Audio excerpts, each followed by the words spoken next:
Alright guys, today I'm taking a look at the Rokinon 10mm lens for micro four thirds. Now this is a micro four thirds mount, and it just mounts directly to a camera like the GH3, GH4, pocket cinema camera. And originally when Rokinon announced they were coming out with a few new lenses, I was excited to see that they came out with a 10mm 2.8 prime lens. But when I got it, I have to say I'm a little disappointed. Number one, it's a micro four thirds mount lens, but it's incredibly huge. So this is actually the 10mm here. This is actually Rokinon's 35mm for Canon full frame, and you see how big this 10mm lens is, and this goes on a micro four thirds. This goes on Canon's full frame, so it's a very, very heavy lens. I'm sure it's great quality. I'm sorry I don't even have samples for you because this has a curved lens on the top as well. I don't know if you could see that. So it does not accept filters. So that was another thing that I was kind of disappointed about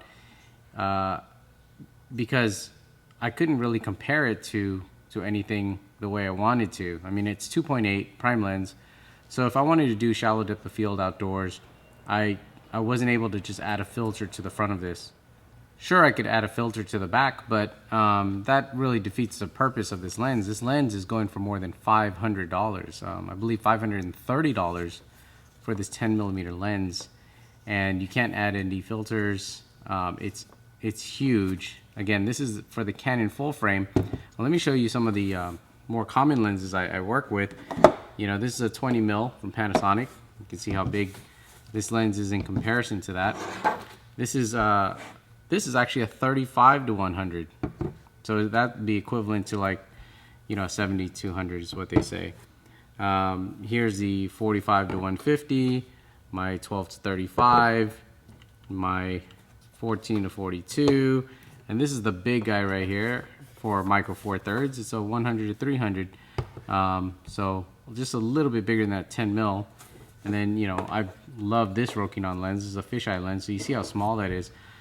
So I've been working with smaller lenses, and I was hoping this micro four thirds one would be just as light and just as small, but man, this thing is huge. And the fact that you can't add filters to this, I didn't really want to even use the lens. I tried, I brought it with me.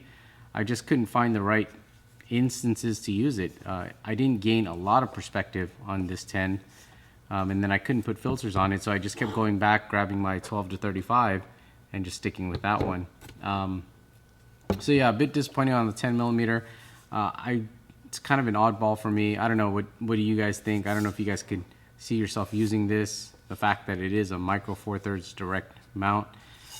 I think the best bet is if you want to save some money, you can't afford the 12-35 2.8.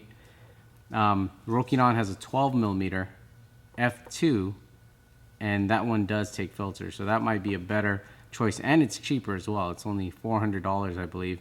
And this one goes for around $530, and I can't seem to get a lot of use out of it. So if definitely save your pennies. If you want something in the 12mm range, this is a great lens. 12-35, I believe it's about $900. It has image stabilization in here, but if you can't afford something like that, maybe look at the Rokinon 12mm f2. It's gonna be have a wider aperture than this lens for sure, and then it is cheaper, and you can add filters to the front of it when you're trying to use that shallow depth of field. Outside of that, that is just a quick look at the Rokinon 10. I don't know if that's a good buy, but you guys leave some comments. That's it.